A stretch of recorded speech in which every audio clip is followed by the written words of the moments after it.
de questions sur le fond, du moins plutôt sur les chiffres. Moi, je l'avais dit ici, déjà en 2021, je pense que le conservatoire a un rayonnement intercommunal, je crois qu'on en est d'accord.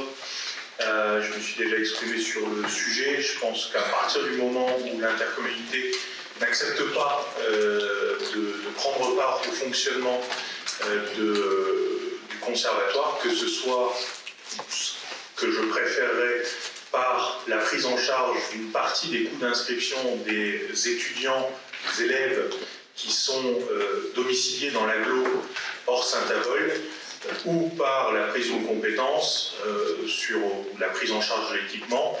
Je préférerais la première option pour être très honnête. En tous les cas, à partir du moment où ils ne font pas cette démarche, pour moi, ça doit se sentir dans les tarifs. Alors aujourd'hui, il y a une différence de tarifs qui reste quand même assez modique. Hein.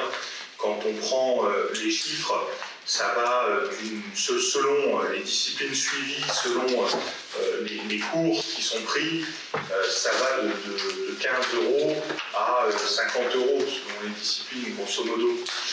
Je pense qu'il faudrait accentuer cette différence, l'accentuer aussi pour les habitants hors agglo, et répercuter cette hausse de tarifs pour les habitants de l'agglo et les habitants hors agglo par une baisse pour les habitants de Saint-Avold qui s'inscrivent au conservatoire. Alors évidemment, bon, là, vous êtes sur une harmonisation des tarifs, c'est, je pense, un peu tard pour avoir cette réflexion, mais je souhaiterais que ça soit une réflexion qui soit menée à l'avenir et qu'on puisse aussi avoir de façon claire une réponse de la communauté d'agglomération, c'est-à-dire une question de notre part, conseil municipal, en disant maintenant, est-ce que vous participez ou pas au fonctionnement de cet équipement, et si il ne le souhaite pas, ben, que la réponse en soit communiquée au conseil municipal et qu'on agisse en conséquence. Voilà ce que je souhaitais vous proposer.